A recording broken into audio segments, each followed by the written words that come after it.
क्या आप जानते हो उदगमंडलम एक जगह का नाम है। लेकिन सच कहूँ तो ये जगह बाहर कम अंदर ज़्यादा होती है। जहाँ पहुँचने के लिए ना ट्रेन चाहिए, ना टिकट, ना कोई साधना, बस थक जाना पड़ता है हर चीज़ से। दोस्तों, मैं हूँ कोमल, आज फिर एक नई एपिसोड के साथ द डिवाइन राजपूत गर्ल्स पर आपका स्वागत है। दोस्तों, जब हम भक्ति शुरू करते हैं तो हम कुछ पाना चाहते हैं। शांति, अनुभव, ईश्वर का स्पर्श, कोई संकेत तो कोई चमत्कार, और ये सब मिलता भी है। लेकिन फिर एक दिन ये पाने की जो भूख है ना, वो थक जाता है।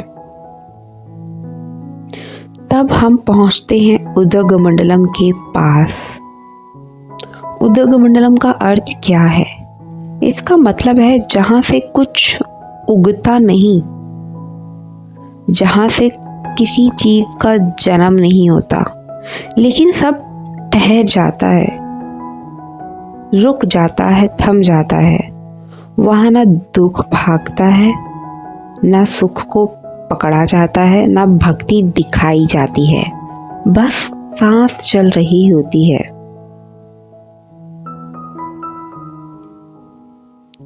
जैसे कोई पहाड़ों पर जब जाता है तो बहुत एक्साइटमेंट होती है, फोटो क्लिक करेंगे, रील्स बनाएंगे, व्यूज आएंगे। लेकिन जब वहां पहुंचते हैं तो मोबाइल अपने आप जेब में चला जाता है, क्योंकि हम पहाड़ों पर चलते चलते जब हम थक जाते हैं तो वहां पे दिखाने के लिए कुछ होता ही नहीं। पहाड़ों पर केवल अपार शांति होती है चारों तरफ। बस वहां हमें ठहर कर, रुक कर, बस देखना होता है।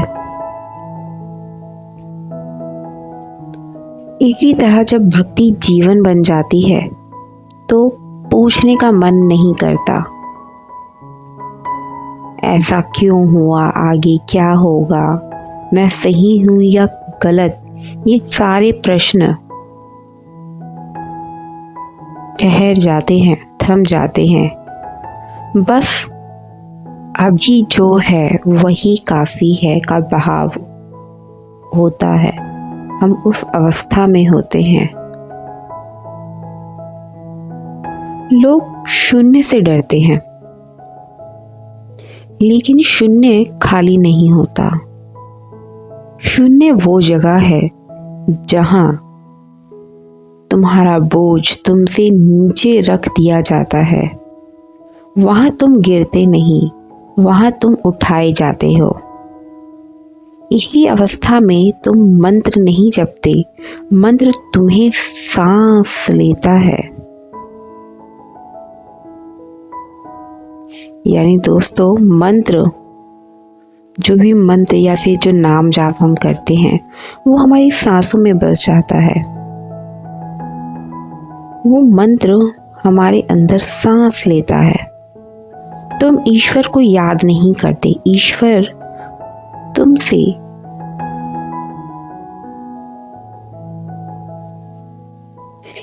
तुमसे भूल जाता है। और वही सबसे बड़ी कृपा होती है दोस्तों, जब हम ईश्वर को याद नहीं करते, क्योंकि वो ईश्वर हमारे अंदर होते हैं।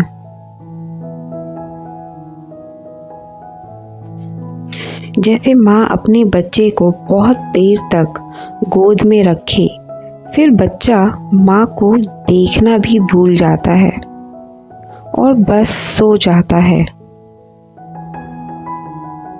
उस वक्त माँ दुखी नहीं होती, वो मुस्कुराती है। ईश्वर भी वैसे ही मुस्कुराता है। यानी दोस्तों, कितनी खूबसूरत बात है। यहाँ पर ईश्वर ने हमें अपने गोद में रख लिया है, एक माँ की तरह। जैसे माँ अपने बच्चे को गोद में रख लेती है और हम उसकी गोद में हम खेलते हैं, मुस्कुराते हैं, इधर उधर देखते हैं और हम माँ को भी भूल जाते हैं कि हम माँ के गोद में हैं।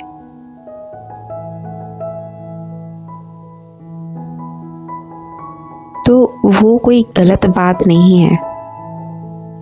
उस वक्त माँ हमें देखकर दुखी नहीं होती, वो तो मुस्कुराती है। उसे तो बहुत अंदर से खुशी और अपार शांति मिलती है। पहले हम भगवान से हम शांति मांग रहे थे, खुशी मांग रहे थे। अब भगवान ने जब हमें इस अवस्था में अपनी गोद में ले लिया है, तो भगवान अब हमें गोद में रखकर वो अपार शांति, सुख का आनंद लेते हैं।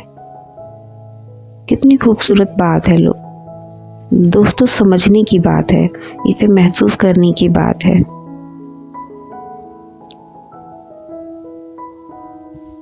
तो दोस्तों, उदगमंडलम का मतलब है स्थिरता। इस जगह कोई प्रदर्शन नहीं, कोई घोषणा नहीं, कोई मैं पहुंच गई हूँ ऐसा कोई भाव नहीं। बस एक गहरी चुप्पी होती है जो शोर से ज्यादा बोलती है।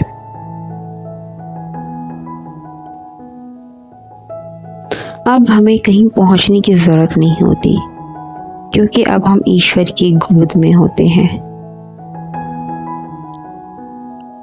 वो अब हमसे शांति और प्रेम प्राप्त करते हैं। जैसे एक माँ अपने बच्चे को गोद में लेकर खुशी और ममतत्व का आनंद लेती है, खुश होती है, और हम एक निपोध बच्चे की तरह उसकी गोद में रहकर हम उस माँ को ही भूल जाते हैं, क्योंकि हम एक ऐसे बच्चे के रूप में हो जाते हैं जिसे कुछ नहीं पता, वो कुछ नहीं जानता, उसे कहीं नहीं जाना, वो स्थिर रहता है।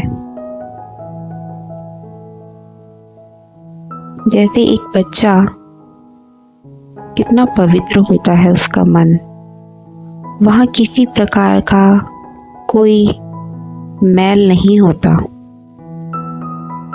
वो स्वच्छ होता है।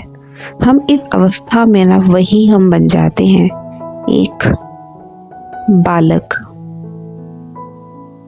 अगर तुम इस वीडियो को सुनते हुए कुछ महसूस नहीं कर रहे भी ठीक है, और अगर कुछ चल रहा हो भी ठीक है। उदगमंडलम में सब ठीक होता है। दोस्तों, मैं हूँ कोमल। कल आपसे फिर एक नए एपिसोड में मिलती हूँ। आपको ये एपिसोड कैसा लगा कमेंट में ज़रूर बताया करो। जय श्री राम, हर हर महादेव ज़रूर लिखा करो, क्योंकि जब हम कमेंट में या फिर हम कहीं भी जब हम ईश्वर का नाम बोलते हैं या फिर जब हम उसको लिखते हैं, तो हमारा ईश्वर से एक संबंध स्थापित होता है।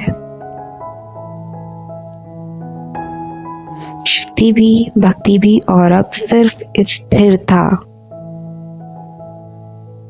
जय श्री राम, हर हर महादेव।